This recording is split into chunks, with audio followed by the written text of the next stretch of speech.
സാധാരണക്കാരന് ആസ്വദിക്കാനുള്ള എന്തൊക്കെയോ ഈ സിനിമയിൽ ഉണ്ടായിരുന്നു. അതാണ് ഈ വിജയം. സാധാരണക്കാരന് മനസ്സിലാകുമ്പോഴാണ് ഓരോ കലാസൃഷ്ടിയുടെയും ആഴവും വ്യാപ്തിയും കൂടുന്നത്. ഈ സിനിമയിൽ വർക്ക് ചെയ്ത പലർക്കും ഇന്നിവിടെ മെമന്റോ കൊടുക്കുന്നത് നിങ്ങൾ കണ്ടു.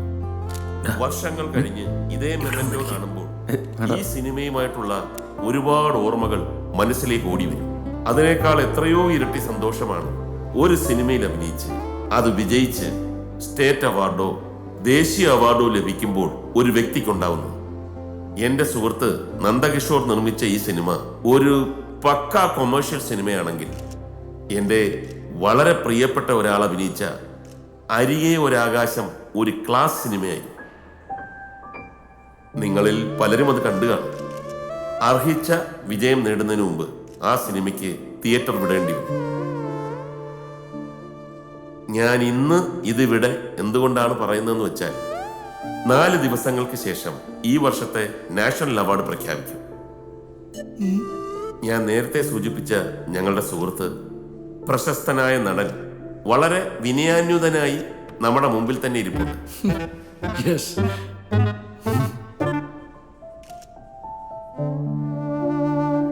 നല്ല കൈയടക്കത്തോടെ തെളിമയോടെ അവതരിപ്പിച്ച ആ കഥാപാത്രത്തിന് തീർച്ചയായും മികച്ച നടനുള്ള ദേശീയ പുരസ്കാരം ലഭിക്കുമെന്നുള്ള കാര്യത്തിൽ എനിക്ക് സംശയമില്ല. കേട്ടോ, അദ്ദേഹത്തിന്റെ മികച്ച അഭിനയത്തിന് നമുക്ക് ഒന്നിച്ചു കൊടുക്കാം ഒരു വലിയ കൈയ്യടി.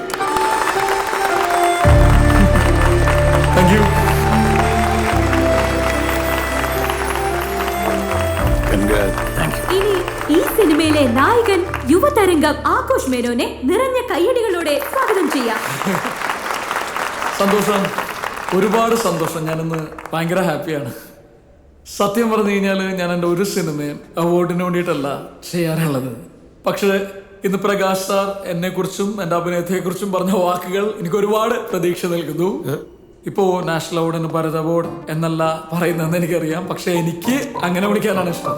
ഭരത് ഗോപി, ഭരത് മമ്മൂട്ടി, ഭരത് മോഹൻലാൽ, ഭരത് ചന്ദ്രൻ, അതുപോലെ തന്നെ എൻ്റെ പേരിന്റെ മുന്നിലും ഒരു അലങ്കാരം. ആ സ്വപ്നം കാണിച്ചു തന്നതിന് ഞാൻ പ്രകാശ് സാറിന് എൻ്റെ ഹൃദയത്തിന്റെ ഭാഷയിൽ നന്ദി പറയുന്നു. ഭരത് ആഘോഷ് മേനോൻ. പ്രകാശ് സാർ നിർമ്മിക്കുന്ന അടുത്ത ചിത്രത്തിൽ 3 കഥാപാത്രങ്ങളെയാണ് ഞാൻ അവതരിപ്പിക്കുന്നത്. Triple role. ആ ഒരു സന്തോഷ വാർത്തയെ ഞാൻ ഇന്നിവിടെ സാറിന്റെ അനുഭവത്തോടുകൂടി ഈ വേദിയിൽ അനൗൺസ് ചെയ്യാൻ ആഗ്രഹിക്കുന്നു. നല്ലൊരു കൈയടി. ഇനി മാറ്റാൻ പറ്റില്ല, ചെറിയ മാറ്റങ്ങൾ വരാം. Thank you, thank you, thank U.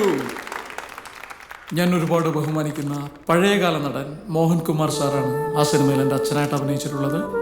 അദ്ദേഹവും അത്യാവശ്യം നന്നായിട്ട് അഭിനയിച്ചിട്ടുണ്ടെന്ന് തന്നെയാണ് ഞാൻ വിശ്വസിക്കുന്നത്. അല്ലേ സാർ? അപ്പോ അദ്ദേഹത്തിന്റെ അനുഗ്രഹവും എനിക്കുണ്ടാകണം എന്ന് എളിമയോടുകൂടി അഭ്യർത്ഥിച്ചുകൊണ്ട് ഞാൻ എന്റെ എളിയ വാക്കുകൾ അവസാനിപ്പിക്കുന്നു. ജയ് ജവാൻ, ജയ് കിസാൻ. Thank you, thank you. Love you, love you all.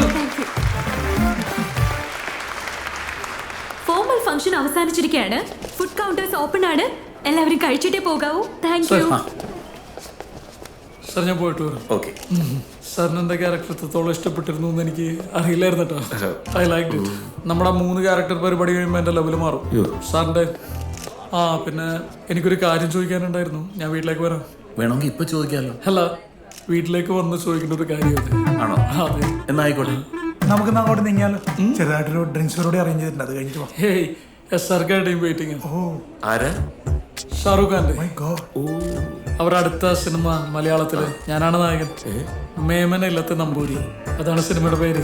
അപ്പൊ അതിനൊരു കോൺട്രാക്ട് സൈൻ ചെയ്യാനും ഡിന്നറിനൊക്കെ ആയിട്ട് അവർ മെറിഡിയനിൽ വെയിറ്റ് ചെയ്യാം. പോയില്ലെങ്കിൽ ഷാറൂഖ് പടങ്ങുപോയി. So you guys carry on.